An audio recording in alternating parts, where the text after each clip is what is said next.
Hello everyone, welcome to web coding. So हो सकता है कि ये जो वीडियो होगा ये आपको थोड़ा सा स्लो लगेगा। इसका सॉल्यूशन डिस्कशन आपको थोड़ा सा स्लो लगेगा। सो व्यूवर को मेरा ये रिक्वेस्ट है कि आप इसे 1.5 की स्पीड पे प्ले करके देखिए। And thank you.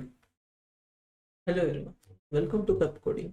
So dynamic programming की इस सीरीज में हम आज एक नया क्वेश्चन देखेंगे। इस क्वेश्चन का नाम है मिनिमम कॉस्ट इन मेज ट्रैवर्सल। इस क्वेश्चन में क्या बताया, मैं आपको एक सिंपल सा ओवरव्यू या फिर जल्दी से जल्दी बताने की कोशिश करता हूँ। इस क्वेश्चन में हमें बताया कि हमें एक n इंटू एम साइज का मैट्रिक्स दिया होगा और वो एक मेज रिप्रेजेंट करता है। और हमारे पास बस दो ही हमारे पास दो ही मूव्स है, वो एक हॉरिजॉन्टल मूव, एक वर्टिकल मूव। मैं आपको जल्दी से समझा देता हूँ। लेट्स से हमारे पास एक ऐसा मेज है और हम यहाँ पर खड़े हैं, ठीक है। और ये हमारा एग्जिट पॉइंट है। तो इस क्वेश्चन में ऐसा बोला है कि हमारे पास बस दो ही मूव्स है। एक है हॉरिजॉन्टल मूव, दैट इज हम एक राइट साइड में मूव ले सकते हैं, या फिर एक वर्टिकल मूव जो हमारा डाउन साइड पे होगा। सो हम अगर यहाँ पर खड़े हैं तो ये नंबर ऑफ मूव्स है हमारे पास, ये चॉइसेस है कि हर एक सेल से हम इस तरीके के मूव्स चल सकते हैं। अब ये वैल्यूज क्या रिप्रेजेंट कर रही है? ये वैल्यूज रिप्रेजेंट करती है कि इस सेल को, यानी कि लेट्स से 0,0 को छोड़ने का या फिर यहाँ से आगे मूव करने के लिए मुझे 3 रुपए देने पड़ेंगे, यानी कि इतना कॉस्ट पे करना पड़ेगा, तब जाके मैं इस सेल से निकल सकता हूँ। सिमिलरली लेट्स से अभी इसका एग्जांपल लेते हैं। ये हो गया 2,2। 2,2 को अगर मुझे छोड़ना है या फिर मुझे वहां से आगे बढ़ना है, यानी कि नीचे जाना है या फिर एक ऊपर जाना है, सामने जाना है, तो उसके लिए मुझे 6 का कॉस्ट पे करना पड़ेगा। तो इस क्वेश्चन में मुझे बोला है कि मेरे पास ये दो मूव्स है और मैं यहाँ पर खड़ा हूँ, तो यहाँ से एग्जिट पॉइंट तक पहुंचने के लिए मुझे कितना मिनिमम पे करना होगा, कौन सा ऐसा रास्ता है जो मुझे सबसे सस्ता पड़ेगा, चीप पड़ेगा, कि मैं सबसे कम पैसे पे करके एग्जिट पॉइंट से निकल जाऊँ। मैं आपको दो रास्ते एक बार लेके दिखाते हैं। लेट्स से मैं चला एक आगे, फिर से एक आगे, फिर से एक आगे। अब यहाँ से आगे तो जा नहीं सकता, तो एक डाउन, डाउन और एक डाउन। सो ये मेरे पास एक रास्ता आ गया। 3+2+1+5 +4+2+1, ये एक रास्ता हो गया। इस रास्ते में मुझे कॉस्ट पड़ा, अगर मैं ये रास्ता चूज करता डायरेक्टली तो मुझे कॉस्ट कितना पड़ता? 5, 6, 11, 15, 18, 18 का कॉस्ट पड़ जाता मुझे। अब मैं एक और रास्ता देखता हूँ, अगर मैं ऐसा रास्ता चूज करता हूँ, ये डाउन, फिर आगे, आगे और ये आगे, 3+2+5 +2+1 +3+1। सो मुझे कितना पड़ जाता? मुझे पड़ जाता 5, 10, 12, 13, 15, 16 एंड 17। सो मुझे पड़ता था 17। देयरफॉर अगर मैं ये दो रास्तों में से अगर कोई रास्ता अगर मैं मुझे चूज करने बोलता, तो मैं तो भाई अपना पैसा बचाने के लिए, अपना कॉस्ट बचाने के लिए तो यही रास्ता चूज करता जो सस्ता पड़ रहा है। वो है ये वाला रास्ता, यानी कि वो जो ये ब्लू वाला पाथ है, ये वाला। मैं ये वाला चूज करके एग्जिट पॉइंट से बाहर निकलने की कोशिश करता, बिकॉज वहां पर मुझे कॉस्ट ऑफ 17 पे करना पड़ रहा है, वरना मुझे ऐसे 18 पे करना पड़ता अगर मैं ऐसे जाता तो। सो 18 से छोटा है 17, दैट्स व्हाई मैं ये वाला रास्ता चूज करूंगा अगर मेरे पास ऐसे होते। बट यहाँ पर अभी और भी बहुत सारे रास्ते, एक ये एक रास्ता हो गया, या फिर ये एक रास्ता हो गया। सो ऐसे बहुत सारे मल्टीपल वेज है। सो हमें बताना है कि सबसे मिनिमम कॉस्ट वाला कौन सा रास्ता है। सो आई होप आपको क्वेश्चन समझ आ गया होगा। एक बार आप सोचने की कोशिश कीजिए हम इसे कैसे सॉल्व करेंगे।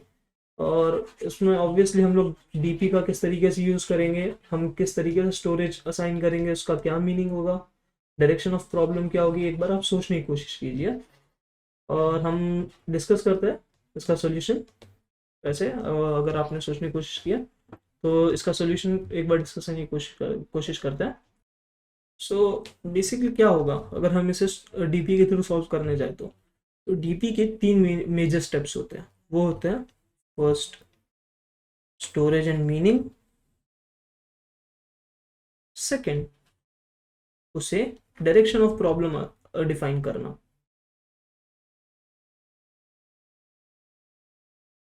हम एक एक करके हर एक स्टेप को डिस्कस करेंगे।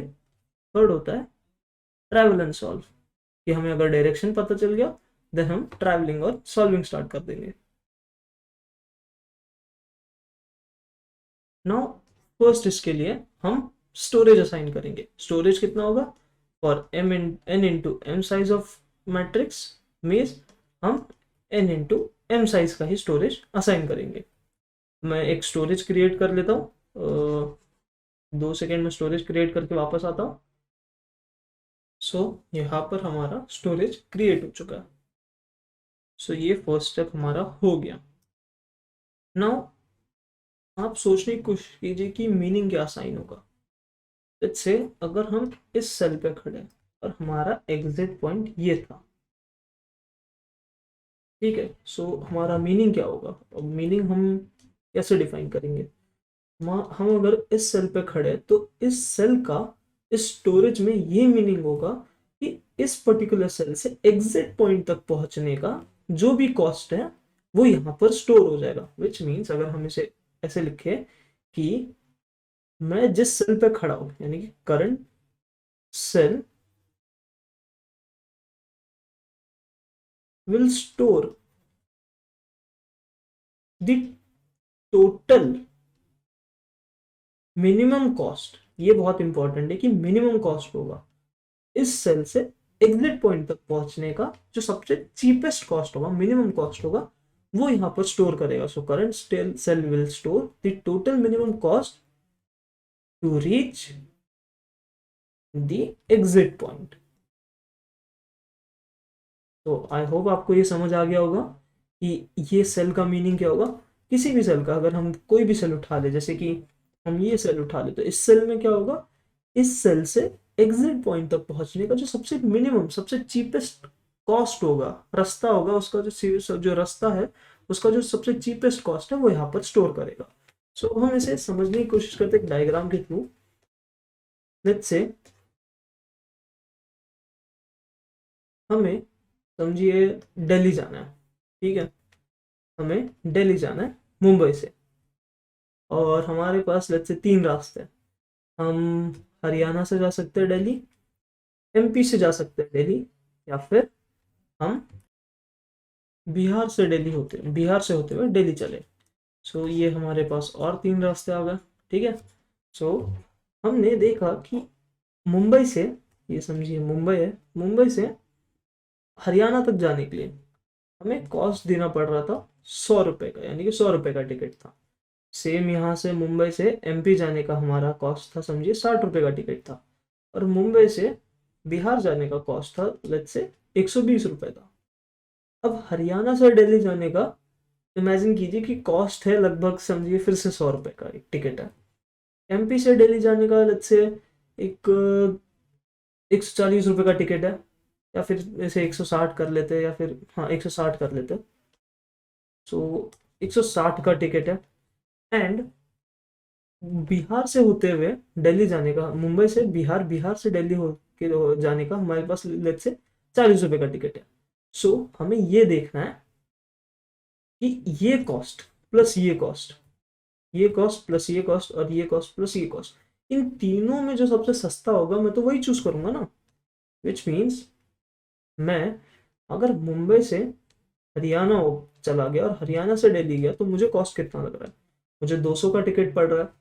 अगर मैं मुंबई से एमपी चला गया, एमपी से दिल्ली गया, तो मुझे कॉस्ट कितना पड़ रहा है, 220 रुपये का कॉस्ट पड़ रहा है। वो तो भाई हरियाणा से ज़्यादा, हरियाणा के थ्रू जाने से ज़्यादा, तो ऑब्वियसली अगर ये दोनों में को चूज करने बोलेंगे तो यही चूज करूंगा मैं। बट मैं देखता हूँ कि मुंबई से बिहार और बिहार से दिल्ली जाने का मेरा कॉस्ट कितना हो रहा है, 160 का बस। अरे मैं तो फिर यही चूज करूंगा ना, क्योंकि ये चीप है। सो ये हमारे प्रीवियस डायग्राम्स के जैसा है। प्रीवियस क्वेश्चन में जो हमने डिस्कस किया था कि हमारा एक सोर्स है, हमारा एक सोर्स है और एक डेस्टिनेशन है। मैं सोर्स से इंटरमीडिएट 1 गया, इंटरमीडिएट 2 गया, इंटरमीडिएट 3 गया। अब यहां से बस मुझे यह आइडेंटिफाई करना है, लेट्स से मुझे इंटरमीडिएट 1 तक जाने के लिए एक्स अमाउंट ऑफ कॉस्ट पे करना पड़ा, इंटरमीडिएट 2 तक जाने के लिए y अमाउंट ऑफ कॉस्ट पे करना पड़ा और इंटरमीडिएट 3 तक जाने के लिए z अमाउंट ऑफ कॉस्ट पे करना पड़ा। अब इंटरमीडिएट 1 से डेस्टिनेशन जाने के लिए x1 का कॉस्ट पे करना पड़ा। इंटरमीडिएट 2 से डेस्टिनेशन तक जाने के लिए y1 का कॉस्ट पे करना पड़ा। इंटरमीडिएट 3 से डेस्टिनेशन जाने के लिए z1 का कॉस्ट पे करना पड़ा। सो मेरा आंसर क्या होगा? मेरा आंसर होगा x plus x1, y plus y1 and z plus z1 में जो इन तीनों में मिनिमम होगा वही मेरा आंसर होगा। कि भाई जो मिनिमम रास्ता होगा, जो जिस जिस रास्ते से मुझे सबसे सस्ता पड़ेगा, चीप पड़ेगा, वही मेरा आंसर है। देयरफॉर मुझे मिनिमम पाथ देखना है। सो आई होप आपको ये डेफिनेशन, ये इस एग्जांपल के थ्रू और ये जेनरिक डायग्राम के थ्रू आपको समझ आ गया होगा कि हमारा इसमें क्या स्टोर होगा और किस हिसाब से स्टोर होगा। सो अब हमने देखना है, हम लोगों ने ये दो चीजें देख ली, स्टोरेज एंड मीनिंग हो गया हमारा। अब हम देखेंगे direction of problem, which means हम आइडेंटिफाई करेंगे कि स्मॉल प्रॉब्लम कौन सी साइड है एंड बिग प्रॉब्लम कौन सी साइड है, एंड हम लोग स्मॉल से बिग की तरफ सॉल्व करते हो जाएंगे। सो मैं इस क्वेश्चन के लिए कहता हूँ कि हमारा जो स्मॉल प्रॉब्लम है, हमारा जो सबसे छोटा प्रॉब्लम है, वो यहाँ पर लाई कर रहा है, दैट इज एग्जिट पॉइंट पे लाई कर रहा है। ऐसा क्यों? एग्जिट पॉइंट पे इसलिए लाई कर रहा है क्योंकि मैं जानता हूँ लेट्स से अगर यहाँ पर 1 रुपीज है, सो इस एग्जिट पॉइंट से निकलने के लिए तो मुझे 1 का कॉस्ट हमेशा पे करना ही होगा, वो सबसे ईजी है। पर यहाँ पर कितना है मैं नहीं जानता। क्यों? क्योंकि ये तो हमें फाइंड आउट करना है ना। ये तो मुझे देखना है कि मैं अगर जीरो से चलना स्टार्ट करता तो कौन से रास्ते मुझे सबसे मिनिमम पड़ेगा। सो मैं कहता हूँ कि 1 पे, दैट इज एग्जिट पॉइंट पे, मेरा सबसे मिनिमम सबसे छोटा प्रॉब्लम रखा हुआ है, दैट इज कि 1 से एग्जिट पॉइंट से मुझे 1 रुपीज पे करना ही पड़ेगा। सो मैं कहता हूँ कि एग्जिट पॉइंट पे मेरा मिनिमम कॉस्ट है, या फिर एग्जिट पॉइंट पे मेरा सबसे छोटा प्रॉब्लम है और यहाँ पर मेरा बड़ा प्रॉब्लम है। सो मैं एग्जिट पॉइंट से यानी कि इस पॉइंट से स्टार्ट करूंगा ट्रैवर्स करना और डीपी को फिल करना और यहाँ तक जाऊंगा, वो है स्टार्टिंग पॉइंट तक। So let's start travel and solving. कि आप अब हमें स्मॉल प्रॉब्लम भी पता चल गया, बिग प्रॉब्लम भी पता चल गया, हम अब स्टार्ट करते हैं। सो मैंने जैसा कहा कि एग्जिट पॉइंट से तो मुझको निकलने के लिए हमेशा 1 का कॉस्ट पे करना ही पड़ेगा। मैं किसी भी रास्ते आ जाऊँ, मुझे एग्जिट पॉइंट से निकलने के लिए 1 रुपीज का कॉस्ट हमेशा पे करना ही होगा। सो मैंने 1 डाल दिया। अब सिमिलरली हम इस पॉइंट को देखते हैं, ये एक लाइन, इसे जरा सा हाईलाइट कर लेते हैं कि ये वाली लाइन और ये वाली लाइन पे जरा गौर कीजिएगा। ये जो ये लास्ट कॉलम है और ये लास्ट रो है, ये जरा सा स्पेशल केस है। सो हम इसे जरा ध्यान से देखेंगे। जब मैं इस पॉइंट पे खड़ा हूँ, इस पॉइंट पे मेरे पास दो चॉइसेस थी, मैं इधर हॉरिजॉन्टल जा सकता था या फिर वर्टिकल जा सकता था। ठीक है, मेरे पास दो चॉइसेस थी, इधर हॉरिजॉन्टल या फिर वर्टिकल। इस पर्टिकुलर पॉइंट से क्या मेरे पास कोई रास्ता है कि मैं यहाँ जा सकूँ? यहाँ पर कुछ है? यानी कि समझिए अगर मैं इसमें एक सिटी ए है और मुझे ये एग्जिट पॉइंट है, क्या मेरे पास कोई रास्ता है कि मैं यहाँ पर किसी सिटी में विजिट कर सकूँ, किसी शहर जा सकूँ? दूसरे नहीं जा सकता। सो ऑब्वियसली मेरे पास एक ही चॉइस है। देयरफॉर जो लास्ट कॉलम होगा उसमें हर एक इसके लिए ये नीचे वाली ही चॉइस है, यानी कि वो एक ही मूव ले सकता है, वो है वर्टिकल मूव, वो है डाउन साइड में। सो यहाँ पर हम क्या स्टोर करेंगे? 2 + 1, यहाँ पर 3 स्टोर होगा। 3 क्यों स्टोर होगा? मुझे खुद का कॉस्ट जो है, मतलब इस सेल को छोड़ने का जो कॉस्ट है वो पे करना होगा, और एग्जिट पॉइंट तक पहुंचने का जो कॉस्ट है ऑलरेडी स्टोर्ड है यहाँ पर। सो मुझे इन टोटल, अगर मैं इस पर्टिकुलर पॉइंट पे हूँ, अगर मैं इस जगह पे खड़ा हूँ, तो यहाँ से एग्जिट पॉइंट तक पहुंचने के लिए और या फिर एग्जिट करने के लिए मुझे 3 का कॉस्ट पे करना पड़ेगा। मैं प्रूव करके दिखाता हूँ आपको इस बात का। मैं अगर लेट्स से 3, 3 पे था, है ना, ये देखिए 3, ये 3, 3 पे हो, यानी कि मैं लास्ट पॉइंट पे हूँ। अगर मैं लास्ट पॉइंट पे हूँ तो मुझे 1 का कॉस्ट पे करना पड़ रहा है। और अगर मैं 2, 3 पे था, जो था ये वाला सेल, अगर मैं वहां पर हूँ तो मुझे 2 का कॉस्ट पे करना पड़ रहा है। सो अब मुझे 2 से, यानी कि इस पॉइंट से इस पॉइंट तक जाके एग्जिट करने के लिए कितने का कॉस्ट पे करना पड़ेगा? वो होगा इन दोनों का addition. So 2 + 1 = 3। So I hope आपको ये समझ आ गया होगा कि हमने यहाँ पर 3 क्यों स्टोर किया, और सेम हम बाकी इसके लिए भी करेंगे। नाउ हमने देखा हम इस पॉइंट पे आ गए, इस पॉइंट से भी हमारे पास नीचे ही जा सकते हैं हम। तो मैं क्या स्टोर करूंगा यहाँ पर कि अगर मैं इस पॉइंट पे खड़ा हूं तो मेरा खुद का कॉस्ट वो है 4 प्लस यहां से एग्जिट पॉइंट तक जाने का जो कॉस्ट होगा मैं वो ऐड कर दूंगा, वो है 3। 4 प्लस 3 इज इक्वल टू 7। अब सिमिलरली अगर मैं 5 पे खड़ा हूँ, सो 5 से मैं क्या स्टोर करूंगा, 5 पे इस वाले पॉइंट पे मैं स्टोर करूंगा कि मेरा खुद का कॉस्ट प्लस नीचे तक जाने का, एग्जिट पॉइंट तक जाने का कितना कॉस्ट है।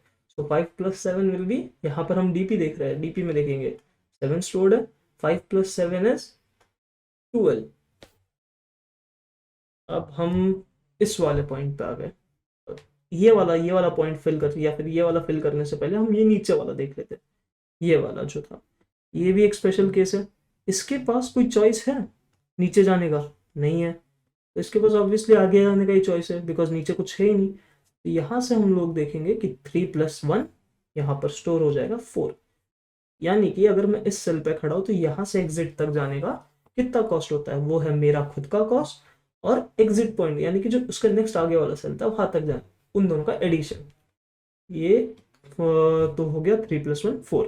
अब सिमिलरली अगर मैं इस सेल पे खड़ा हूं तो यहां से एग्जिट करने के लिए मुझे कितना लगेगा, मेरा खुद का कॉस्ट प्लस एग्जिट पॉइंट तक जाने वाले जितना भी था सेल उन सबका कॉस्ट, तो वो हो गया 1 प्लस 4 5 हो गया। देखिए अब अगर हम देखने गए तो सेम ही आंसर आएगा, 3 प्लस 1 4 एंड प्लस खुद का कॉस्ट 5, वो यहाँ पर 5 है और डीपी में ऑलरेडी मैंने 4 स्टोर कर रखा है। सो डीपी हमारा बस काम आसान कर रहा है मुझे, instead of adding all these values मैं डीपी में जस्ट उसके नेक्स्ट सेल वाला वैल्यू ऐड कर रहा हूँ। सो आई होप आपको इससे और थोड़ा सा क्लियर हो गया होगा कि डीपी हमारा क्यों इतना यूज, मतलब क्यों काम आसान कर देता है हमारा। सो सिमिलरली अब देखते हैं अगर हम इस सेल पे खड़े तो यहाँ से एग्जिट पॉइंट तक जाने का कितना कॉस्ट होगा, वो होगा कॉस्ट ऑफ 7, वो होगा 5 प्लस 2 7। अब हम आते मेन इस वाले इसको फिल करने के लिए, इसके लिए लेट्स से ये है। अब मैं इस वाले पॉइंट पे खड़ा हूँ, लेट्स से इस वाले पॉइंट पे खड़ा हूँ। सो मैं क्या देखूंगा, मैं देखूंगा कि यार मेरा खुद का कॉस्ट तो है भाई कुछ ना कुछ। अब मैं ऐसा रास्ता चूज करूंगा जहां से, वो मेरे पास दो चॉइसेस थी, तो मैं ऐसा रास्ता चूज करने की कोशिश करूंगा जिसके थ्रू अगर मैं जाऊँ तो मुझे सस्ता पड़े, चाहे वो 1 रुपए से भी क्यों ना हो, पर मुझे वो कॉस्ट सस्ता चाहिए क्योंकि मुझे पैसे बचाने हैं, थोड़े से तो पैसे बचने ही चाहिए मेरे। सो मैं देखता हूँ कि यार अगर मैं आगे से गया, यानी कि मैंने एक हॉरिजॉन्टल लिया, तो मुझे खुद का कॉस्ट प्लस 3 रुपए डालने पड़ेंगे। ठीक है बोला, मैं दूसरा एक बार ट्राई करके देखता हूँ, क्या पता वो सस्ता हो। तो मैंने देखा कि अगर मैं नीचे के थ्रू गया तो मुझे खुद का कॉस्ट प्लस 4 रुपए डालने पड़ेंगे, यानी कि पहले वाला जो रास्ता था उससे एक ज्यादा। फिर मैं बोलता हूँ मैं नहीं जा रहा उस रास्ते, मैं तो फिर ये आगे वाला रास्ता चूज करूंगा। क्यों भाई, वो सस्ता पड़ रहा है 1 रुपए से, तो मैं आगे वाला चूज करूंगा। तो मैंने क्या चूज किया, 6 और प्लस ये जो आगे वाला डीपी में था वो था 3, वो है 9। सो मुझे अगर मैं इस पॉइंट पे खड़ा हूँ, इस पॉइंट से एग्जिट पॉइंट तक जाने के लिए मुझे 9 रुपए का पे करना पड़ेगा, वो मेरा मिनिमम कॉस्ट है। वरना मुझे शायद से ज्यादा पे करना पड़ जाता, देखते कैसे ज्यादा पे करना पड़ता। अगर मैं नीचे वाला लेता तो मुझे कितना पे करना पड़ जाता, 10 रुपए पे करने पड़ जाते। सो 10 रुपए तो यार 9 रुपए से ज्यादा है। देयरफॉर मैंने तो सोचा था कि भाई मुझे चीप रास्ता चाहिए, तो मैंने चीप वाला उठाया, चाहे वो 1 रुपए से क्यों ना चीप हो। सो अब हम इस वाले पॉइंट पे आते हैं। इस पॉइंट से भी मेरे पास दो रास्ते थे, एक यहाँ जाओ या फिर यहाँ जाओ। मैंने फिर से देखा यार, यार देख मेरा खुद का तो अपना कॉस्ट है 2 रुपए का, मैं 2 रुपए से मैं देखूंगा कि दोनों रास्ते में से कौन सा चीप है, मेरा खुद का भी तो कुछ खर्चा है, वो मिला के कितना होगा, जो दोनों में से रास्ता चीप निकलेगा मैं उसके थ्रू जाऊंगा। तो वो देखा कि अगर डाउन जाता तो 5 रुपए देने पड़ रहे हैं। ठीक है चलो एक बार आगे वाला रास्ता एक्सप्लोर करके देखते देखते भाई कितना है टिकट उसका। मैंने देखा उसका टिकट है 9 रुपए का। बोला मैं भाई नहीं जा रहा 9 रुपए से, 9 तो बहुत ज्यादा हो गया मेरे लिए। तो मैं बोलता मैं नीचे वाला रास्ते चले जाऊंगा। तो वो हो गया 5 प्लस 2 7। अब हम 5 पे आते हैं। 5 बोलते हैं यार मेरा तो भाई, मुझको तो इस सिटी से अगर बाहर निकलना है तो 5 रुपए का टोल देना ही पड़ेगा। देखते हैं मैं कौन से रास्ते जाऊँ तो मुझे सस्ता पड़ेगा। 5 बोला यार मैं आगे वाला एक बार रास्ता देखता हूँ और एक नीचे वाला रास्ता देखता हूँ। 5 ने देखा यार आगे वाले रास्ते में 7 रुपए। बोला अच्छा ठीक है भाई, मैं दूसरा वाला एक बार एक्सप्लोर करके देखता हूँ, क्या पता वहां पर सस्ता निकले। उसने नीचे देखा यार 7 रुपए। बोला यार दोनों जगह 7 रुपए, तो मैं किसी भी बहाने किसी भी रास्ते चले जाऊँ मेरे को तो उतना ही पड़ना है। तो चलो भाई, उसने बोला उसके पास और कोई चॉइस ही नहीं है, वो कहीं से भी जाए तो 7 ही रुपए पड़ रहे हैं।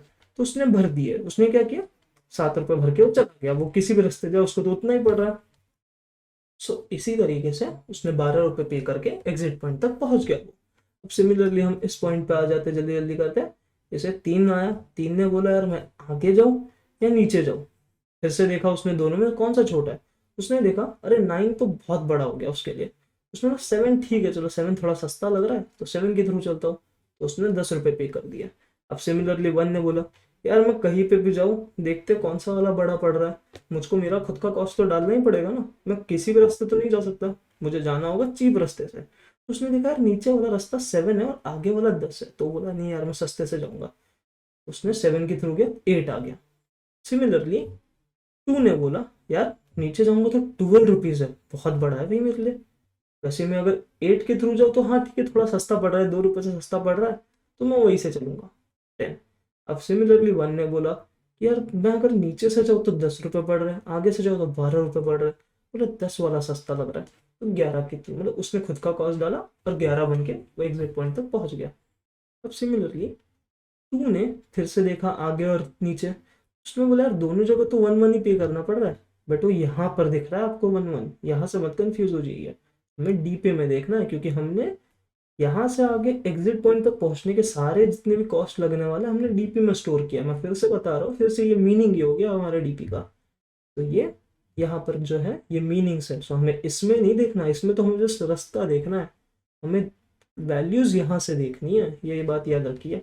सो 2 ने बोला यार मैं अगर नीचे से गया तो मुझे टोटल कॉस्ट 8 रुपीज देना पड़ जाएगा, प्लस मेरा खुद का कुछ कॉस्ट है एग्जिट पॉइंट तक पहुंचने के लिए, वो देना पड़ जाएगा। कैसे गया तो 11 रुपीज देना पड़ जाएगा। 11 तो 8 से बड़ा है, मुझे तो चीप जाना है, तो मैंने चीप वाला उठाया, वो है नीचे वाला रास्ता। सो 8 + 2 10। अब हम आते हैं हमारे फाइनल स्टेज पे, वो था हमारा एंट्री पॉइंट।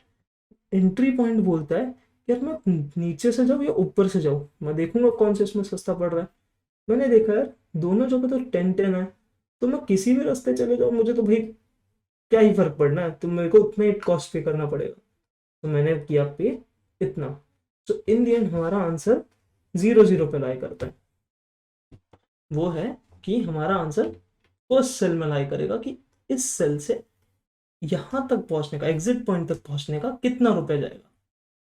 सो हमने इससे पहले 2 रास्ते देखे थे, आई होप शायद से मैंने मिटा दिया, बट हमने इससे पहले 2 चीजें देखी थी, हमने 2 रास्ते डिस्कस किए थे।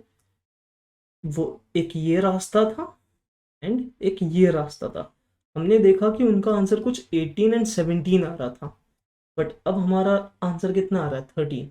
सो शायद से इसके अंदर कोई तो ऐसा रास्ता प्रेजेंट है जिसका आंसर 13 है, यानी कि वो इन दोनों से भी सस्ता था। तो शायद से वो ऐसा हो सकता है, या फिर वो ऐसे भी हो सकता है, कोई दूसरा रास्ता है, वो हमें देखना पड़ेगा। बट आई होप आपको समझ आ गया होगा कि भाई हम कैसे स्टोर कर रहे हैं और किस तरीके से डीपी ने हमारी हेल्प की आंसर को बहुत इजीली कैलकुलेट करने के लिए। सो अब हम इसे कोड करके देखेंगे और कोड के थ्रू आपको और अच्छे से समझ आ जाएगा। सो अब कोड करना स्टार्ट करते हैं। सॉरी, यहाँ पर इसका साइज बढ़ा देते हैं।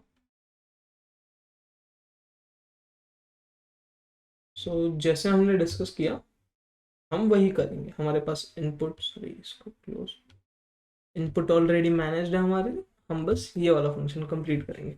सो इसमें हमने क्या कहा था, हमने कहा था कि देखिए हम लोगों को पीछे के साइड से चलना होगा, वो था लास्ट कॉलम, तो हम लोग वही चलेंगे फॉर आर इन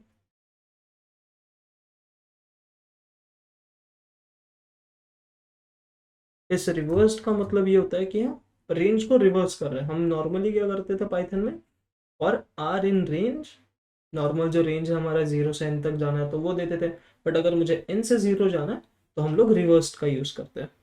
देयरफॉर हमने यहाँ पर दिया 0, n। ओके, हमने एक और फॉर लूप लगाया जो हमारा फॉर लूप कॉलम्स के लिए होगा, वो सी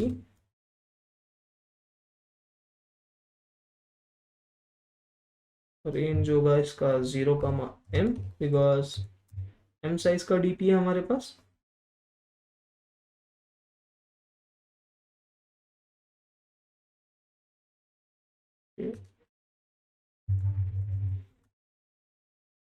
ना, अब हमने क्या बोला था, हमने बोला था इफ जो हमारा लास्ट कॉलम है, यानी कि एग्जिट पॉइंट पे हम खड़े ऑलरेडी, तो हमें तो उतना जो भी कॉस्ट हो तो पे करना ही पड़ेगा। m is equal column is equal to m-1।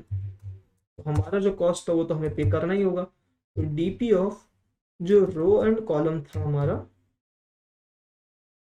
वो एज इट स्टोर हो जाएगा। वो होगा हमारा जो एरे आया था उसकी जो वैल्यू थी रो और कॉलम में वो एज इट इज आ जाएगी। ठीक है, नाउ एल्स इफ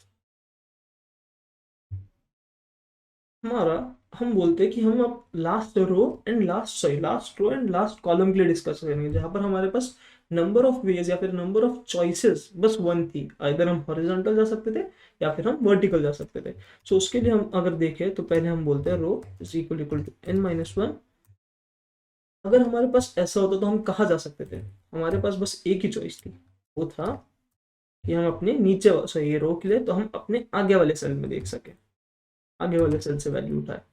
हमारा खुद का जो वैल्यू था वहां पर रो प्लस कॉलम प्लस खुद का वैल्यू प्लस डीपी के नेक्स्ट कॉलम से उठाते थे हम वैल्यूज को। हो गया, सेम हम कॉपी कर लेते हैं। नाउ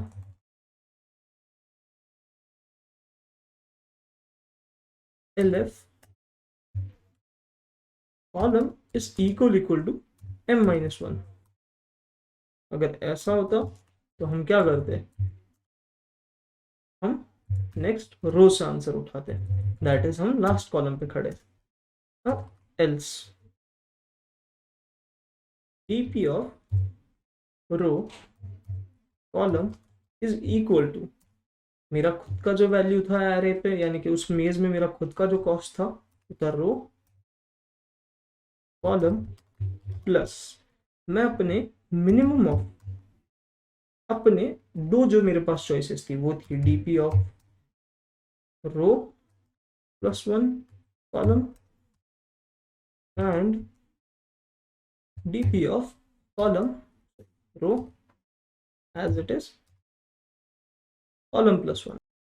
इन दोनों में से जो मिनिमम आएगा मैं उसे यहाँ पर स्टोर कर दूंगा और return DP of 0,0। Now let's see अगर ये रन कर रहा है या नहीं। तो run time error, let's see last call main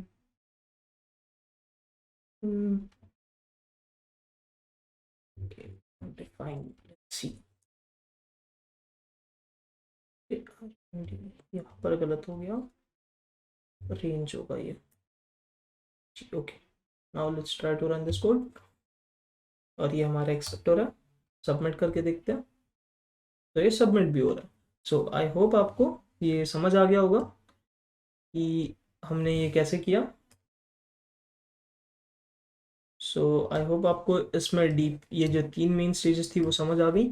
storage हमने कैसे असाइन किया, मीनिंग क्या असाइन किया, डायरेक्शन ऑफ प्रॉब्लम किस तरीके से हम लोगों ने डिफाइन किया या फिर आइडेंटिफाई किया, एंड हमने ट्रैवल एंड सॉल्व किस हिसाब से किया।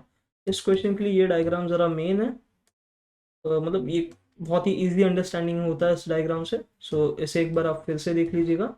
एंड ऑल्सो ये जो हमने बाय पार्ट्स किया था, यानी कि हमने जो लेट्स से ये पार्टीशन किया कि ये एक साइड है, ये एक है एंड ये एक मेजर पार्ट है। इसको आप ज़रा अच्छे से समझने की कोशिश कीजिए बिकॉज नेक्स्ट क्वेश्चन में सिमिलर अप्रोच हम रखेंगे। So thank you for this video and मिलते हैं नेक्स्ट सवाल में।